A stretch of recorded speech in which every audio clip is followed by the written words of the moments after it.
Hi, this is Sue Jackson of the Book by Book blog, here with another Friday Reads. Kind of busy today, so I'm just trying to squeeze in a short video, just kind of winging it this time. First of all, I just finished reading A Gentleman in Moscow by Amor Towles, and I met with my book group last night on Zoom. To give you an idea of how amazing this book is, my book group's average rating on a 10-point scale was 9.6. Several of us, including me, gave it a 10. The lowest rating was an 8. And if you've ever been in a book group, you know how rare that is. So we all loved this book.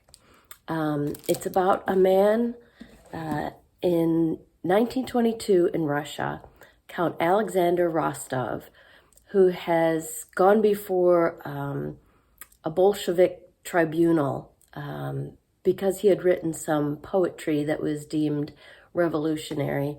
And he is sentenced to live out his life under house arrest in the Metropole, which is a beautiful hotel in the middle of Moscow, right in the Kremlin. So he can move about the hotel freely, but he can't leave the premises. And also he has to give up his luxury suite where he has been living and move into a tiny room up in the attic, 100 feet square. So that's where he needs to live out his days. So that probably sounds a little bit depressing, and that might be why I put off reading this book for so long, even though I heard so many good things about it. But it is not depressing at all. In fact, it's just wonderful. It's a very warm and uplifting book. The main character is fabulous. He's probably one of the best characters in modern literature. We did talk last night. Somebody mentioned that they are going to make a movie out of this, which I can't wait for. That should be great. So I highly recommend A Gentleman in Moscow by Amor Towles, as does the rest of my book group. Just a beautifully written, warm, uplifting book. It's got a great sense of humor. I tabbed so many pages of quotes that I want to remember or write down. So it's just all around wonderful. So last night after my book group met, I started reading a new book, Breakfast at Tiffanys by Truman Capote. This is the first Capote novel I've ever read, or the first anything by him I've read, although I know quite a bit about him. Mainly from his relationship with Harper Lee. My husband put this in my Easter basket, so thank you. And I just started it last night, so I don't know a whole lot about it, though I did see the movie decades ago. So I do know that much, but I don't remember all the details. But basically, there's an unnamed narrator. Doesn't really say when it takes place, but it's in the past in New York City. He lives in an apartment in a brownstone, and in the apartment below him is a young woman named Holly Golightly, and she's quite a character, to say the least. So I've only just begun it. I know a little bit about what's going to happen from the movie, but I really don't remember the details. So really enjoying it so far, and looking forward to see what happens next.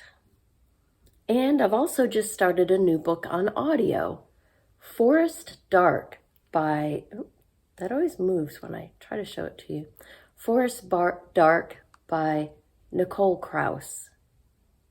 Now, I read years ago Krauss's, I don't think it was her first novel, but the one she's best known for, The History of Love, and I absolutely loved it. It's got the kind of approach that I really enjoy in fiction, where there are two disparate stories that gradually come together.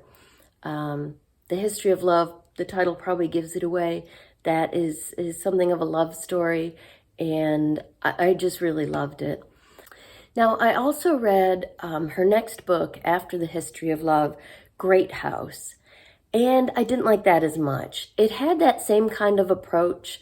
In this case, it was four different stories, four different people whose stories all intertwined because of an antique desk that they had all used or been around.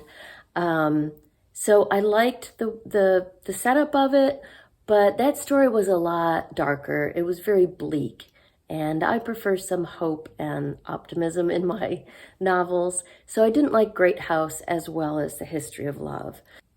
So now I've only just begun listening to Forest Dark, but I've been looking forward to it for a while since I did enjoy The History of Love so much.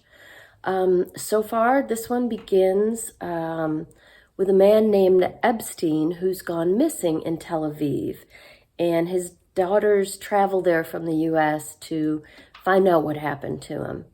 And pretty quickly, the story flashes back to his earlier life in New York. He grew up on Long Island, where he was an entrepreneur from a very early age.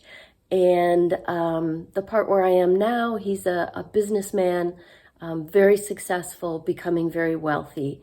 So it's filling in the gaps and giving some background as to who this missing man in Tel Aviv is and where he came from. So I'm enjoying it so far and looking forward to also seeing what happens with this one. So that's what I'm reading. What are you reading this weekend? Please let me know in the comments down below.